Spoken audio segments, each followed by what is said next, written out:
When the rich CEO arrived at his office, he was prepared for another typical day, until he discovered a note that would alter everything and two blonde children dozing off in his chair.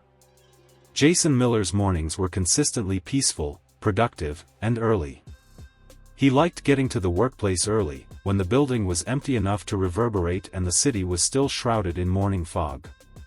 It made him feel in charge and like he was ahead of everything.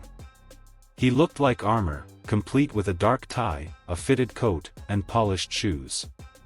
Jason was more than just the CEO. He was the cornerstone of an empire that he had methodically and precisely constructed. He had taught himself to avoid emotions and unpredictable situations. He was therefore completely unprepared for what he discovered behind his office's hefty glass door that morning. As he entered, he was already taking his phone out of his pocket and unbuckling his coat in preparation for going over the day's schedule. Mid-step, however, he froze. There was someone in his office. Two little boys were snuggled up in his leather executive chair in the middle of the room. They were no more than 4 years old. Their golden hair was ruffled, their cheeks were flushed with warmth, and they slept sweetly with their heads resting against each other's shoulders. They were dressed simply, in jeans, sweaters, and tiny sneakers that hung just above the ground. Near the bottom of the desk was a soft backpack that was nicely zipped, as though someone had taken the time to prepare it. Jason stared at them in disbelief, his mind scrambling for logic. Was this a mistake? A prank? A security failure? But as he took a slow step forward and looked more closely at their faces, something in his chest shifted. Their hair was lighter than his, but the shape of their features, the lines of their jaws, the curve of their brows, and most of all, the unmistakable blue of their eyes, stopped him cold. They had his eyes. Not similar, identical. He didn't move, afraid to wake them, afraid of what it would mean if this moment was real. 1,000 questions filled his mind, loud and clashing. Who were they?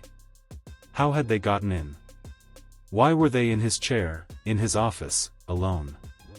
The door behind him opened sharply, and his assistant stepped in, out of breath. She froze when she saw the scene, then rushed forward with wide eyes and a stack of papers nearly slipping from her hands.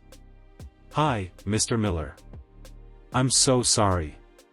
Security found them downstairs this morning. They were on the lobby couch. There was no adult.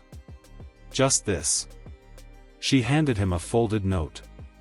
Jason took it slowly. The paper was cheap and lined, the handwriting uneven but readable. "Take care of them. They have no one else but you." There was no name, no explanation, no contact information. His hands trembled slightly as he read it again. The boys shifted in their sleep but didn't wake. One turned his face just enough for Jason to see the exact tilt of a jawline that could have been his own at that age. His assistant waited, clearly unsure whether to speak or leave, but Jason couldn't answer. He couldn't think. He just stood there, with the weight of a lifetime of silence suddenly sitting in his office chair, breathing quietly in two tiny bodies. His voice, when it came, was quiet. "Don't touch them," he said. "Don't call anyone. Not yet." She hesitated, nodded once, and stepped back. Jason lowered himself into the chair across from them, the one he used during interviews and board meetings. And for the first time in years, he felt like a man who had no idea what came next. Jason sat in silence, barely aware of the ticking clock on the wall or the soft footsteps echoing through the corridor outside his office. All of his carefully laid plans for the day, meetings, reports, investor calls, blurred into irrelevance as he watched the two boys continue to sleep peacefully in his chair.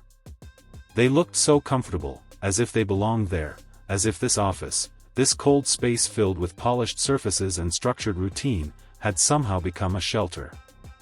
The light from the windows cast a pale glow across their small faces, highlighting their soft features and the undeniable resemblance to him. It wasn't just in their eyes. It was in their expressions. The way their brows furrowed slightly even in sleep. The curve of their mouths. The same subtle tilt of the chin that he saw in the mirror every morning. He didn't know how long he stared before the taller of the two stirred. The boy blinked up at him with confusion, then sat up, gently nudging his brother awake. Neither of them looked frightened, only a little unsure. Jason opened his mouth, then closed it again. He didn't know what to say. What could he say? "Hi. I'm the stranger whose chair you're in. The father you never met." The boys looked at him, their eyes flicking between him and the note now resting on his desk. Jason forced himself to smile, though it felt foreign. "Hey," he said quietly. "I'm Jason." The boys didn't respond immediately. The smaller one, with a faint scar above his eyebrow, held the other's hand tightly. That simple gesture hit Jason harder than anything else. They were holding on to each other in a room full of unfamiliar things, as if they knew they were all the other had. He stood and moved slowly, crouching down in front of them, trying not to tower or intimidate. "Are you okay? Are you hungry? Thirsty?" The smaller one nodded. The other stayed quiet, still watching him carefully, measuring him. Jason stood again and called his assistant. "Get them something to eat. Real food. Not from the vending machine." She nodded quickly and disappeared. Jason returned to his chair, the one across from them, and sat down, trying to appear calm. "Do you know who I am?" he asked gently. The smaller boy nodded again.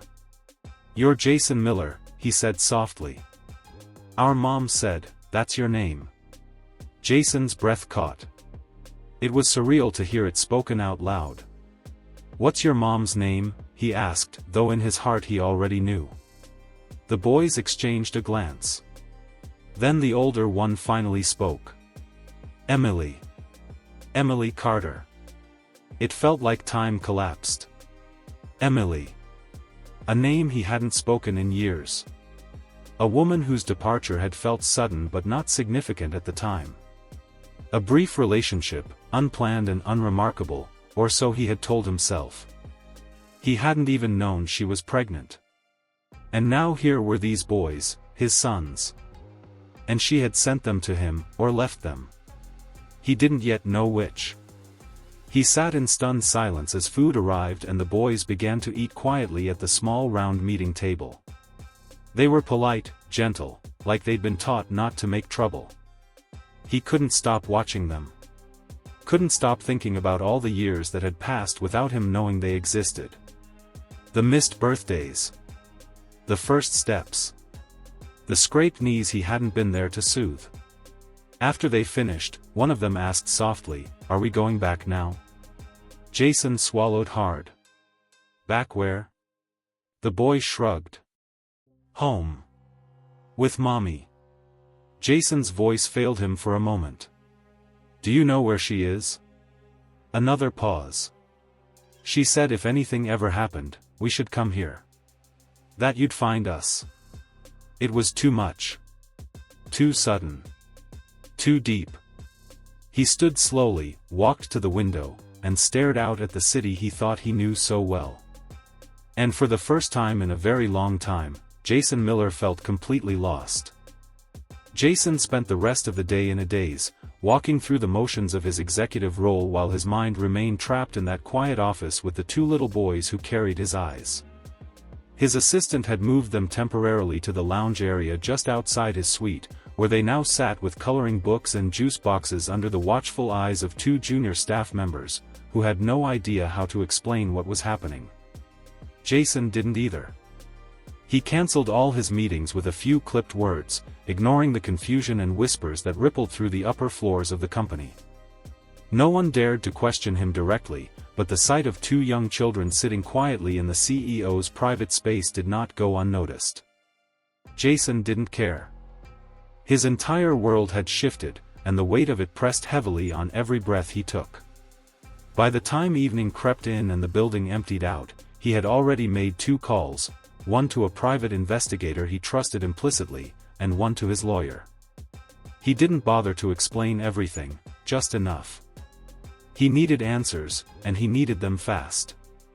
The children were clearly his, of that he had no doubt, but the circumstances of how and why they had ended up in his office were still wrapped in silence. He needed to find Emily. He needed to know what had happened to her, and what kind of life she and the boys had been living while he built his empire in blissful ignorance. As he sat alone in his darkened office, he reviewed the last time he had seen Emily. She had worked in public relations, a quiet but competent presence in meetings. They had been involved for only a few months, a period he remembered with little clarity. He had been focused on expansion, distracted by the pursuit of a merger that demanded everything from him. She had resigned unexpectedly, leaving behind only a brief letter thanking him for the opportunity. He hadn't thought much of it then. There had been no confrontation. No goodbye. And now, 5 years later, 2 living pieces of her had arrived at his doorstep, waiting for answers he didn't have. The investigator called just after 9 p.m. Her voice was calm, but her words were anything but. Emily Carter had been involved in a car accident nearly 3 months ago. She was alive, but barely. She was in a long-term care facility in the city, in a coma since the night of the crash. No known family. No emergency contacts. She had listed a guardian in case of emergency, Jason Miller. His own name. That one detail struck him harder than all the others combined. She had trusted him. After all this time, after his silence, she had still trusted that if something happened, he would come for them. He left the office immediately. The building was mostly dark, but the boys were still waiting near the front reception desk, bundled in borrowed jackets and holding hands like they were one person split in two. They looked up at him, not with fear, but with that same strange mixture of familiarity and hope that continued to unravel him from the inside out. "We're going," he said gently, crouching down to meet their eyes. "To see your mom." They didn't ask questions. They only stood up and followed him, their small feet echoing in the marble lobby. Jason had never been so uncertain in his life. But he knew one thing with complete clarity: he would not leave these boys again. No matter what waited behind the hospital doors, he was walking through them. And this time, he wouldn't walk away. The ride to the hospital was quiet, the kind of silence that weighed more heavily than any words. The twins sat in the back seat, buckled in side by side, their faces pressed to the windows, watching the lights of the city flicker past. Jason kept glancing at them in the rearview mirror, trying to see something beyond their identical features, some expression or flicker that might give him a sense of what they were feeling. But they remained unreadable. He felt an unfamiliar pressure in his chest. Something close to fear, though not the kind he was used to. This wasn't about losing control of a business or a deal. This was about walking into a past he had chosen to forget, and into a future he had never prepared for. The long-term care facility sat quietly off a side street, tucked between 2 office buildings and wrapped in cold white light. The parking lot was mostly empty when they arrived, and the air outside was colder than he expected. He helped the boys out of the car, guiding them gently by the shoulders, not because they needed help walking, but because he needed to feel like he was doing something.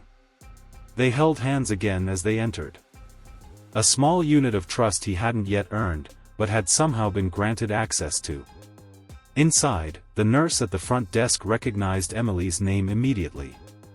Jason gave his own without thinking, and her face changed just slightly when she found him listed as emergency contact. No questions were asked. Only a quiet nod and a gesture toward the elevator.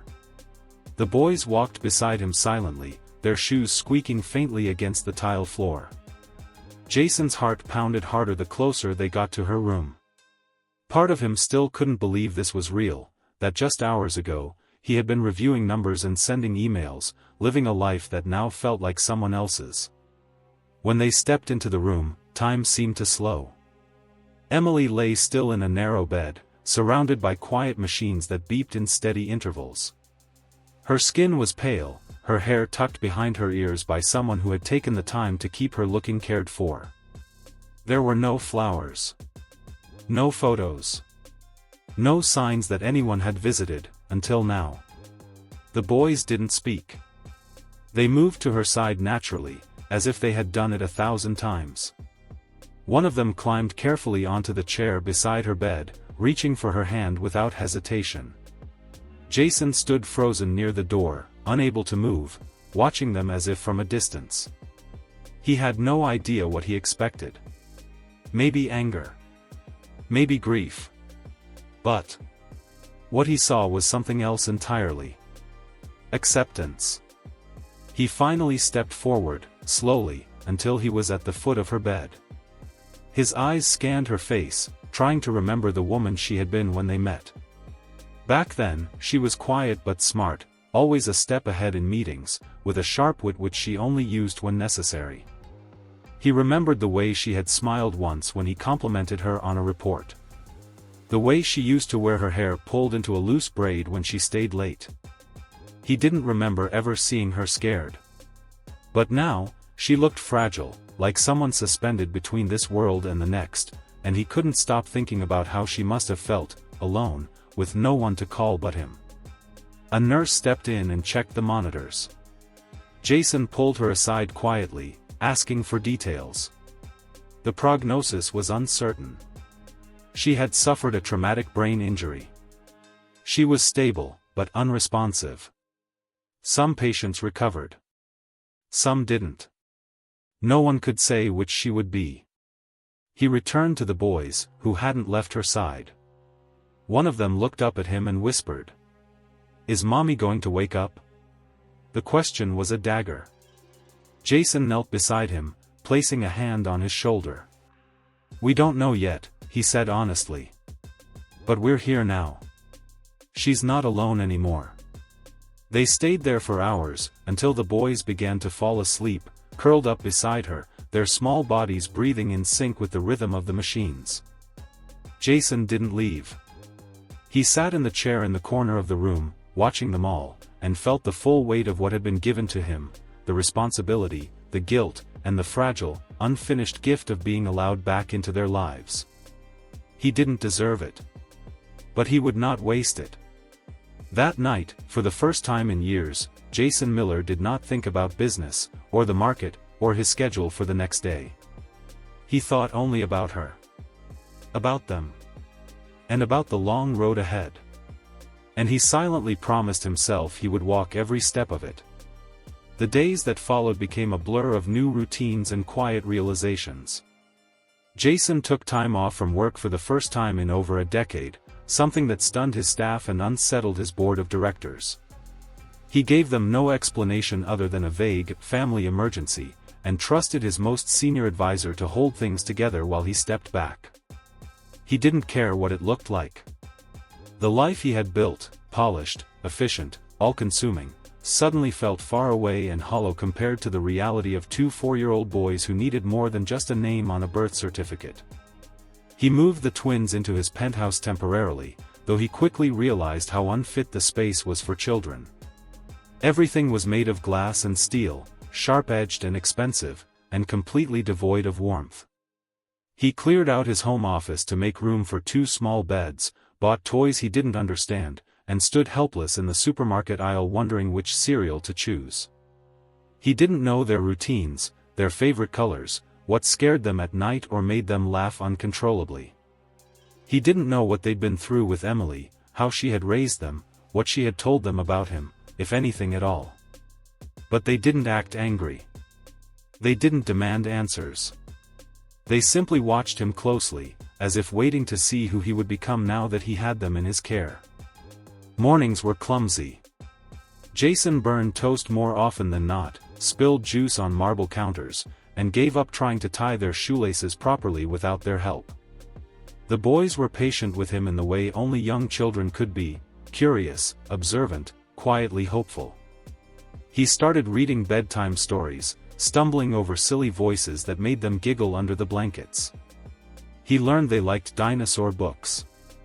That one of them, Liam, hated bananas. And the other, Lucas, liked to line up his toy cars in perfect rows before bed. He watched them draw pictures of themselves with a man they started calling Dad, without hesitation. And every time he heard that word, it shook something loose inside him. Each evening, they visited the hospital. The twins brought new drawings for Emily, telling her about their day, even though she couldn't answer. Jason watched them sit by her bed, talking to her as if she was just asleep, as if she'd wake any moment and ask them to tell it all again. Sometimes, he stayed in the corner and said nothing. Other times, he sat beside them and whispered apologies to the woman who had once trusted him enough to carry this burden alone. The guilt never left him. It sat quietly in the background of every smile, every laugh, every bedtime prayer. One afternoon, after the boys had gone home with his assistant for the night, Jason remained at the hospital longer than usual. He took a seat next to Emily's bed and looked at her face, pale but peaceful, her hand resting lightly under the blanket. He remembered how strong she had been. How she had never asked him for anything, even when he pulled away from the relationship. Back then, she must have already known she was pregnant. And still, she left without a word, choosing not to fight a battle he wasn't ready for. And now, she had sent their sons to him with nothing but a note, believing that he would find his way to them somehow. He spoke softly, more to himself than to her. He told her about their days, how Liam liked superhero socks, and Lucas hated bedtime. How both boys had memorized the security code to the building and insisted on punching it in themselves. He told her how they missed her. And how unprepared he felt. How terrified he was of failing them again. And then, after a long pause, he said what had been building in him since that first morning in his office. I never wanted to be a father. Because I was afraid I'd be like mine. Absent. Distracted. More committed to work than to life. I thought staying away would save them from that. But I was wrong. All they needed was someone who stayed. And I'm staying, Em. I'm not going anywhere now. There was no response. Only the hum of machines and the sound of distant voices in the hallway. But in that quiet room, something shifted. It wasn't dramatic. There was no sudden movement, no miracle awakening. Just a deep, unfamiliar stillness inside him that finally felt like peace. And for Jason Miller, who had lived his whole life outrunning anything that asked too much of his heart, that was everything. Winter crept in slowly, casting a gray chill across the city and frosting the tall windows of Jason's penthouse with delicate patterns of ice. The twins had begun to settle into their new routines, and Jason, to his own astonishment, was settling into fatherhood. Each day brought new discoveries, not only about the boys, Liam's quiet stubbornness, Lucas's habit of humming when he focused, their shared fascination with building blocks and anything sweet, but also about himself. He had thought parenting would be about structure and control, things he understood well. But instead, it was about flexibility, mess, and listening closely even when words weren't being said. He found himself changing in ways he couldn't have predicted. He now kept his phone on silent for hours at a time and had learned to ignore emails while helping Liam find a missing sock or trying to untangle Lucas's small fingers from a tub of spilled paint. His apartment had transformed from a minimalist showroom into a space that actually looked lived in. Toys cluttered the corners, drawings decorated the fridge, and the once pristine marble countertops were now smudged with flour and fingerprints more often than not. And yet Jason didn't mind. In fact, he found himself oddly comforted by the chaos, as though it proved something he had never dared to hope for, that he belonged to something real. They continued visiting Emily every evening, and though her condition remained unchanged, the routine became sacred. The boys would carry in their stories from the day, their crayon pictures folded carefully in their jacket pockets, and place them on the table beside her bed. They would take turns holding her hand, telling her about breakfast disasters or what they had learned at preschool. Jason would sit nearby, watching them with a quiet ache in his chest, always wondering if she could hear them, always wishing she would open her eyes and see what had become of the world she left behind. One snowy afternoon, as the boys napped on the couch after an impromptu pillow fort session, Jason sat at the kitchen table staring at an email from his company's board of directors. They were asking for a decision. His temporary leave was nearing its end, and they needed to know if he was returning or stepping down. For a long time, he had assumed he would go back. It was his company, his identity. But as he sat in that kitchen, surrounded by evidence of a life far messier and more meaningful than the one he'd left behind, he realized he no longer wanted to lead the world from a corner office. He didn't want to be a man driven by spreadsheets and empty victories. That night, after the boys had gone to sleep and the apartment was quiet except for the faint hum of the heater, Jason pulled out his laptop and drafted a letter of resignation. It wasn't bitter or dramatic. It was simple. Honest. He thanked the board for their trust and acknowledged the work they had done together. But he ended it with a truth he had finally accepted.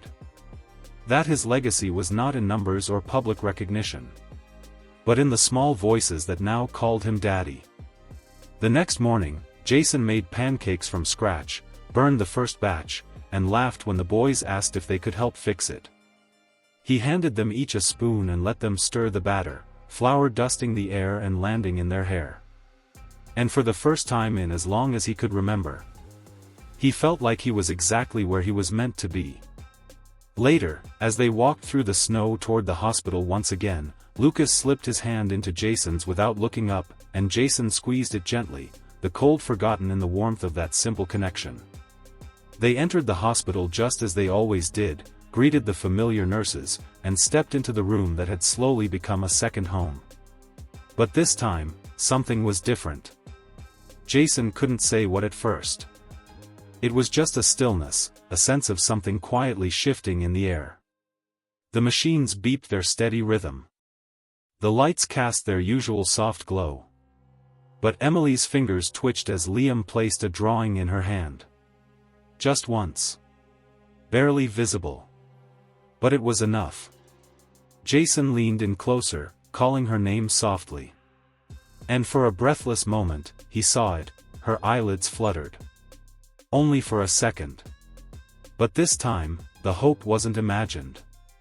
He looked at his sons, who stared at their mother with wide eyes, and he realized that no matter what happened next, everything had already changed. Not because life had gone back to what it once was, but because they had built something new. And now, perhaps, it was her turn to come home to it. The week that followed was a cautious walk between hope and fear. The subtle twitch of her fingers, the flicker of her eyelids, had left the doctors intrigued but careful in their assessments. Jason didn't allow himself to celebrate too early, but inside, something in him had already begun to stir. That moment had cracked open the solid wall of uncertainty that had defined the past months. The boys, however, didn't hesitate. They believed, fully and without doubt, that their mother was coming back. Every day they brought more drawings, sang softly to her, and told her long stories with the faith only children could carry, unshaken. Jason found himself watching Emily more closely.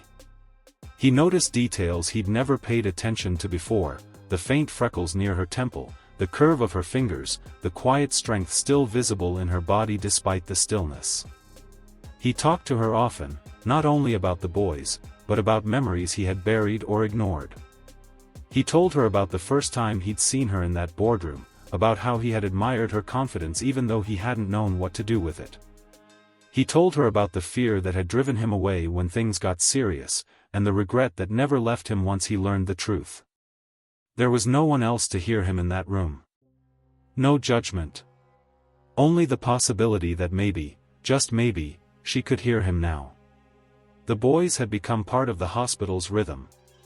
Nurses greeted them by name, slipping them extra cookies or showing them pictures from the break room bulletin board. Doctors smiled when they came down the hall, whispering updates to Jason when the twins were distracted with picture books or puzzles in the waiting area. Each day brought small signs. Emily's hands began to move more. Her eyelids twitched more regularly. One afternoon, when Jason was adjusting her blanket, her lips parted slightly, and he could have sworn he heard a whisper. It was not a word. Not yet. But it was real. The boys didn't need proof. They already believed. But Jason finally began to as well. At home, life continued with its strange, beautiful chaos. The twins had begun calling Jason Daddy without hesitation, and he no longer flinched when they said it. He had learned to pack lunches with notes inside, to braid plastic dinosaurs into hairlines, to handle tantrums about bedtime socks, and to share endless retellings of a cartoon character named Rocket Dog. They were his now, not because of biology or legal papers, but because of presence. Because of choice. Every scraped knee and whispered goodnight made that bond stronger. One evening, as snow fell lightly outside and the twins played in the living room under a fortress of pillows, Jason found himself standing at the edge of it all, just watching. There was a lightness in the room that he couldn't remember ever feeling in his life. Not in boardrooms. Not at charity galas or launch events. It was something quieter. More complete. When Lucas peeked out and shouted, "Daddy, come be the dragon." Jason laughed and crawled in without hesitation, letting himself be covered in blankets and shrieks of delight. He wasn't pretending anymore. This was real. Later that night, after they had fallen asleep in a heap of blankets on the floor, Jason sat beside them and let the quiet wrap around him. He thought of Emily. Of the day she had left the company. And he wondered what it must have been like for her to walk away from him, knowing what she carried inside. He wished he had asked. He wished he had listened. But most of all, he was grateful she had trusted him in the end, even when he hadn't earned it. He hoped she would wake soon, not because he needed her forgiveness, but because he wanted her to see what had grown in her absence. The next morning, they walked into the hospital room as usual, arms full of drawings and stuffed animals. But something had changed. The room was warmer. Brighter.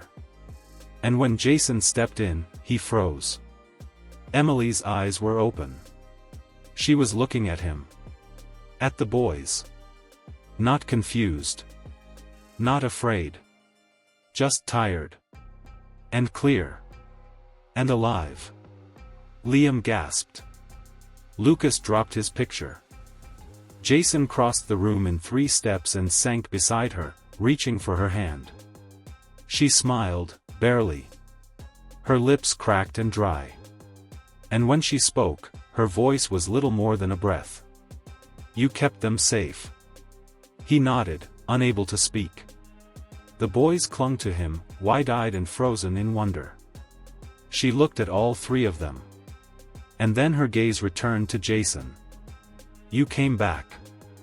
And in that moment, the future opened like sunlight through snow-covered branches, fragile, bright, and full of life. Recovery was slow but steady. After waking, Emily spent several days barely speaking, drifting in and out of sleep as her body adjusted to awareness again. The doctors were optimistic but measured, reminding Jason that even though she had returned to consciousness, her body and mind had been through immense trauma. The boys, however, didn't need those warnings. They were simply happy. They visited every day with renewed energy, bringing books and stories, and sometimes just curling up next to her bed, content to be near her now that her eyes followed their movements and her hands squeezed back when they held them. It didn't matter that she couldn't talk much, or stay awake long. She was there. That was enough. Jason stayed close.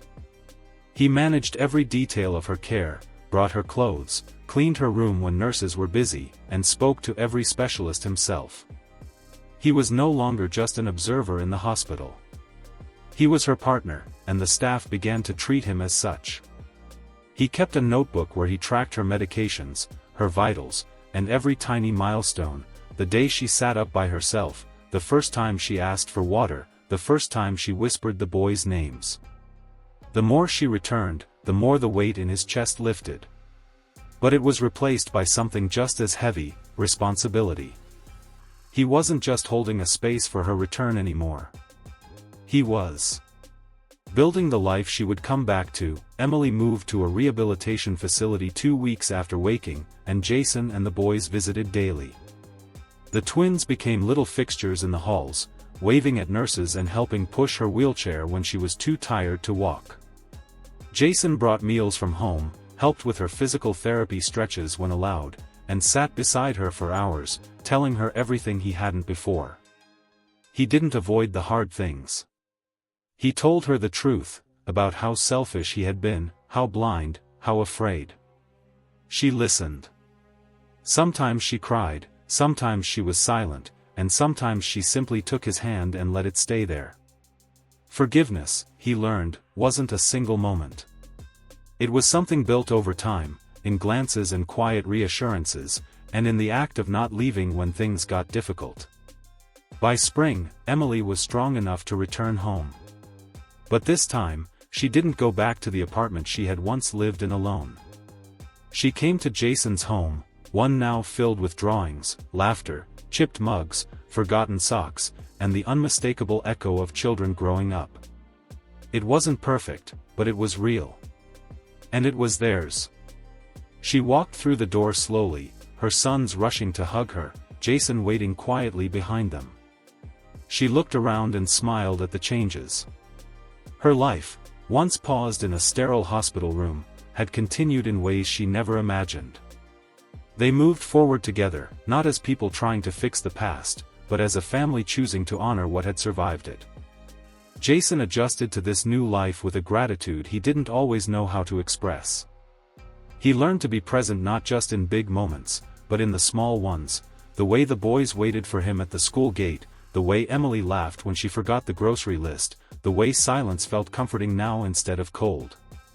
One Sunday afternoon, as they all sat on a picnic blanket in the park, Emily resting against him, the boys chasing butterflies nearby, Jason looked at them and felt something he had never truly allowed before.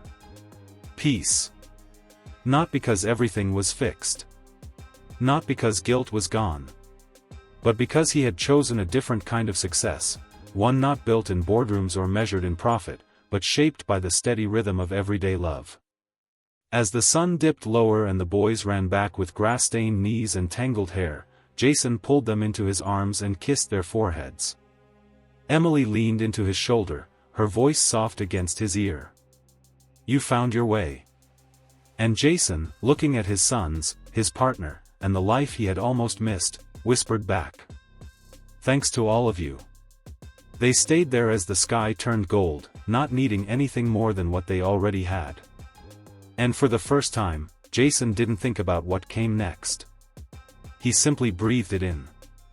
What I love most about the ending of this story is its quiet strength. It doesn't rely on dramatic twists or perfect resolutions, but instead finds its power in emotional honesty and earned connection. Jason's transformation isn't sudden. It's slow, sometimes messy, and deeply human. Watching a man so rooted in control and isolation grow into someone who embraces love, presence, and vulnerability feels incredibly rewarding. The story reminds us that redemption doesn't come from grand gestures, but from consistent effort, humility, and the courage to stay when it matters most. The final image, a family healed not by erasing pain, but by choosing to build something new despite it, is the kind of ending that lingers long after the last line.